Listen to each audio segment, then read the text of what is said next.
আরে বন্ধুগণ, নমস্কার নমস্কার। কেমন আছো সবাই? নিশ্চয়ই খুব ভালো আছো। আমিও খুব ভালো আছি। এই দেখো না, বিয়ে বাড়ি রাত্রেবেলা সবার ইচ্ছা হয়েছে লুচি খাবে, তাই জন্য আমরা সবাই মিলে লুচি করতে এইছি। ওদিকে আমার দাদা আর আলুর দম হয়ে গেছে, আর আমরা গোল করে বসেছি, বসে কাজ কম আড্ডা বেশি দিচ্ছি। আমি এবার আমাদের একটা নীলপেনা ফুল দিয়েছি, ওটা আমার বোনদের দেওয়া উপহার। এটা কি জন্য দিচ্ছি সেটা পরে বলবো ক্ষণে, আগে লুচি করি। লুচি করতে বসে কে কত ছোটবেলায় মার খেয়েছে সেই গল্প শুরু করে দিচ্ছে সব। ছোটবেলায় আমি অনেক মার খেয়েছি, মোটামুটি এক ঘা দিলে সেখানে দাগ তো পড়বেই। ওসব মার খাওয়ার কথা লোকের কাছে বলা যায় বলো দিন? আমি বাবা কিচ্ছু বলবো না, ওরা যা করে বলুক গে। একটুখানি জুম করে দেখাচ্ছিলাম যে আলুর দমটা কেমন হয়েছে, উনি তাড়াহুড়ো করে আলুর দমটাকে সরিয়ে নিয়ে গেছে। একবার করে লুচি ভাজতেছে, দুটো করে দিচ্ছে, আর আমরা একটা করে খেয়ে নিচ্ছি। খাবো নি কি করবো, রাত্রিবেলা তো খাবো নি, আলুর দমে দুটো মুড়ি খাবো, তাই জন্য এখন খেয়ে নিচ্ছি। নইলে পরে তো আবার বলবে যে লুচিগুলো করেছি খাবি কেন। তোমার ছোটবেলায় তোর মা মারতো না? তোমার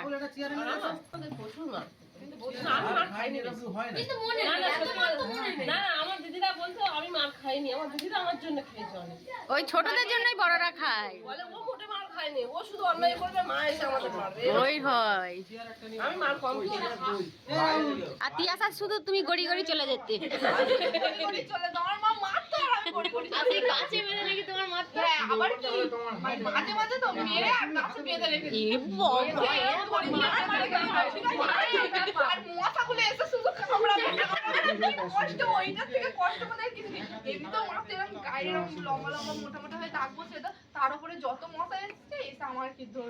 মানে ওটা কি বলতো, কেটে নুন দেওয়া।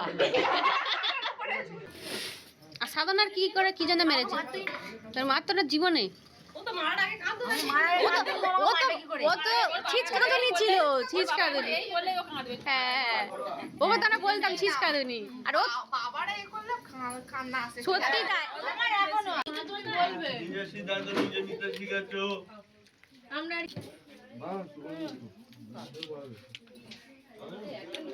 যাই হোক, এবার খেতে বসে গেছি, আর খেতে বসে তো আমাদের গালে দেওয়া থাকবেই, আমরাও খাবো, আর যারা খেতে দেবে তাদেরও গালে টুকটাক দেওয়া হয়ে যায়।